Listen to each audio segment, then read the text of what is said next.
Hi friends, this is Krish the Urban Naxal and I am going to make this video about what the hell is wrong with Palava City.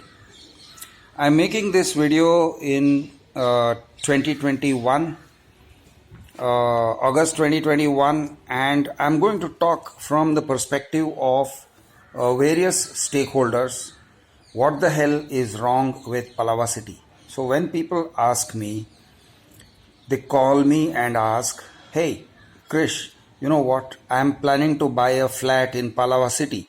Should I? Okay, so my answer is, well, have you seen my videos? And they're like, yes, we have seen many of your videos, but can you just please explain to us what is wrong and why it's a bad idea to put money into Palava City? So I am going to tell you this specifically about Lodha Palava City, and then we are going to go and talk about other things also, but that will be in other videos. So let me try to give you a very non-technical kind of an explanation about what the hell is wrong with Palava City. Okay, first of all, friends, Palava City, Lodha Palava City is a township project, and the way they have built the deal with you guys, the transaction with you guys is basically wrong. What is wrong with the transaction? That is the way they are selling Palava City to you. They are telling you Palava City, so you think of it as one place. First of all, it is not one place. Then they are saying, oh, phase 1, phase 2, phase 3 and so on. And they are saying, they're confusing you with Casa Bella and Casa Rio and Casa Bella Gold and all these things, different things.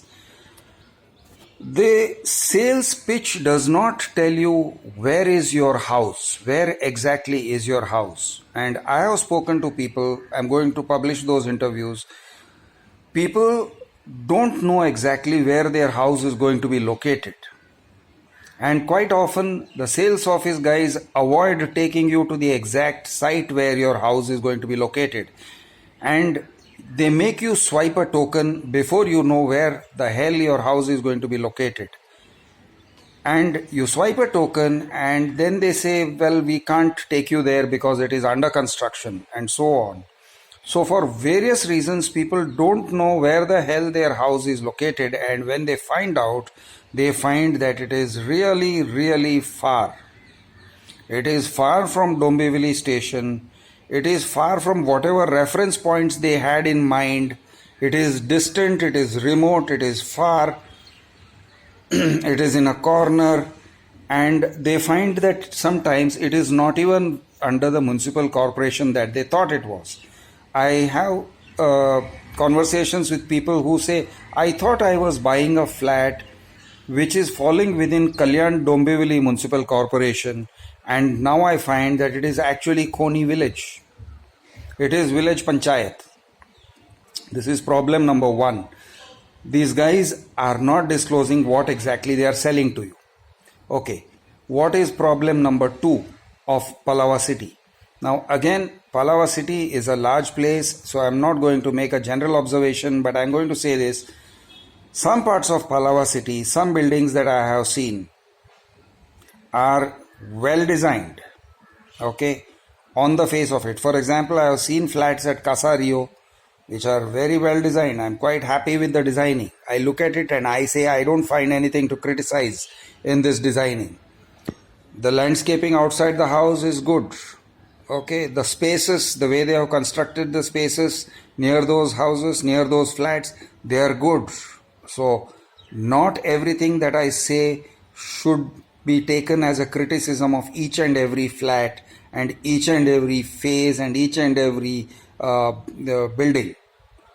But some parts of Palava City are very badly designed, and some buildings in particular are very badly designed and very poorly executed. The build quality is very poor. The plaster of Paris on the walls is very thick. The electrical work is shabby. The plumbing is shabby.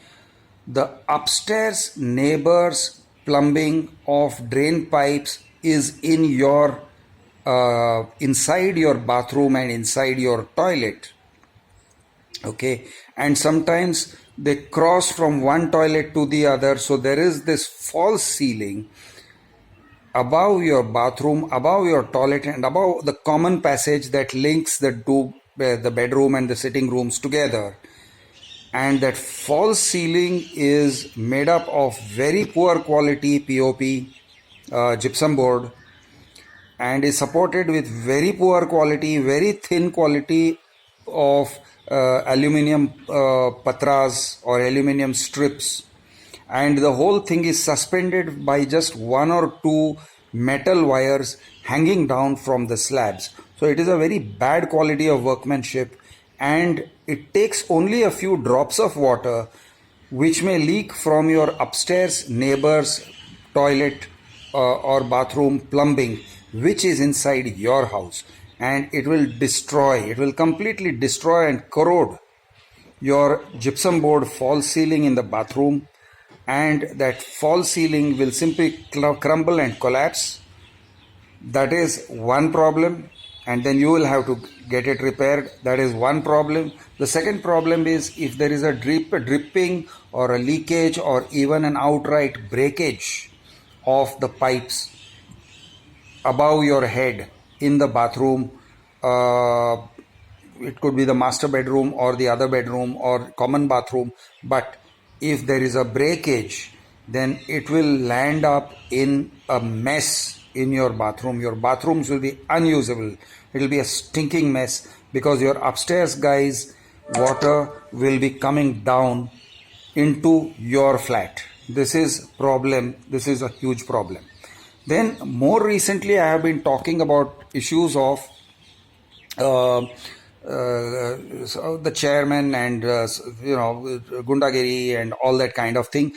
I will explain that to you a bit more in detail, but first let me finish some of the structural problems.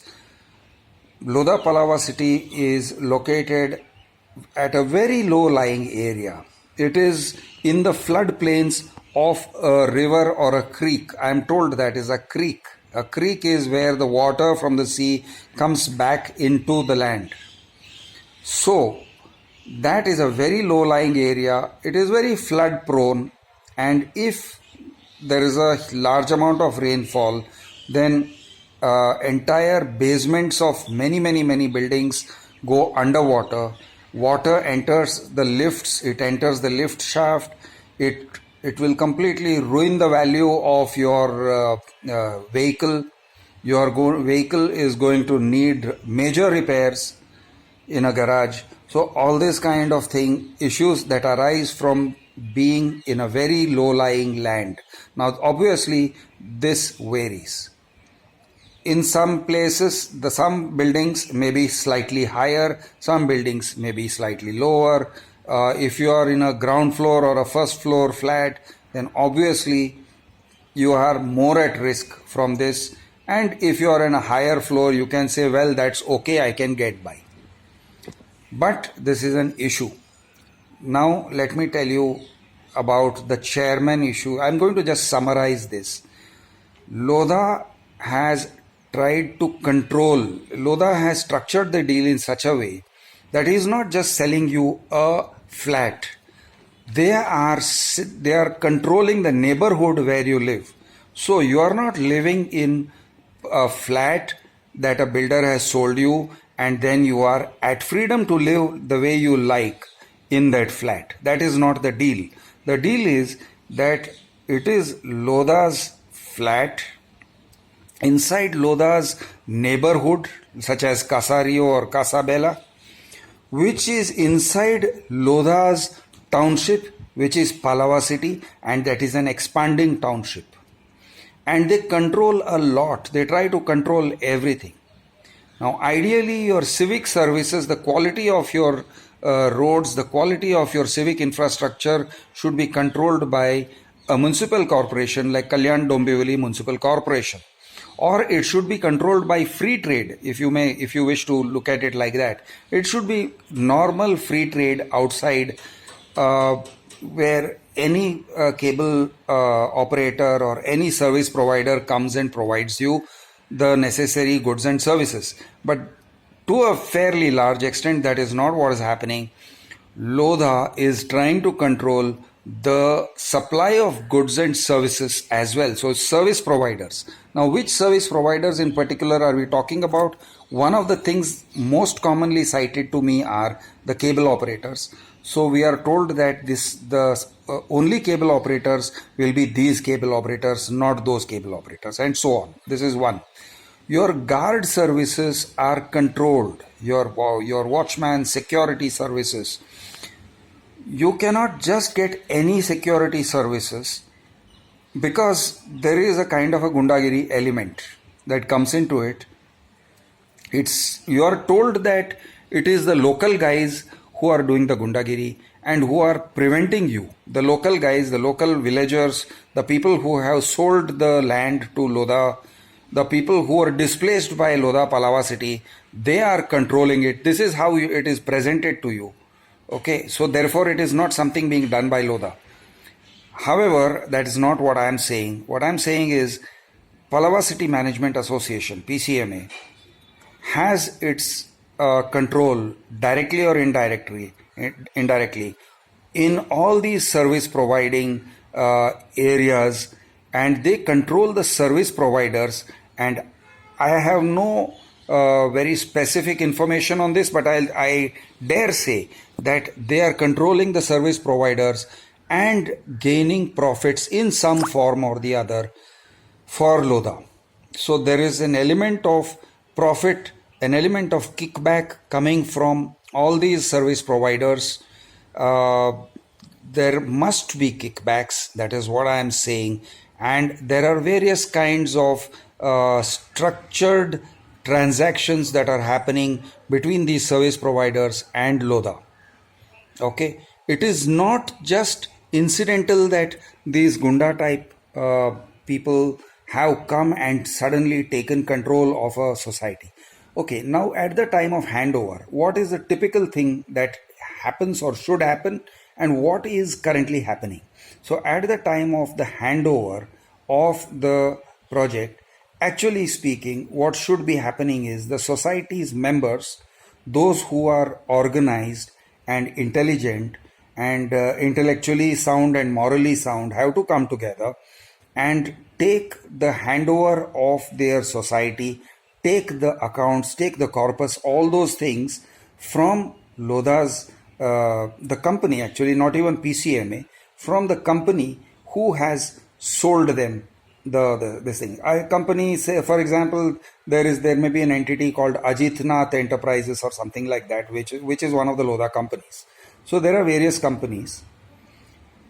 Palava Dwellers Private Limited is another company. Now these companies have to hand over the project papers, hand over the accounts, books of account, hand over the various registers which are necessary to be maintained as per the corporation department, and hand over the corpus of the amount that has been collected from people towards maintenance and property tax and water bills and security and all those other heads.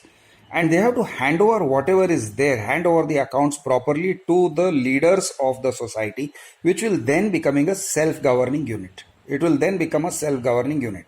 Now what is being done, what the problem that is happening is that instead of a proper handover, somebody who is, I feel, propped up by Lodha comes in, hijacks the proceedings, okay, and I don't think this happens without the knowledge of Lodha.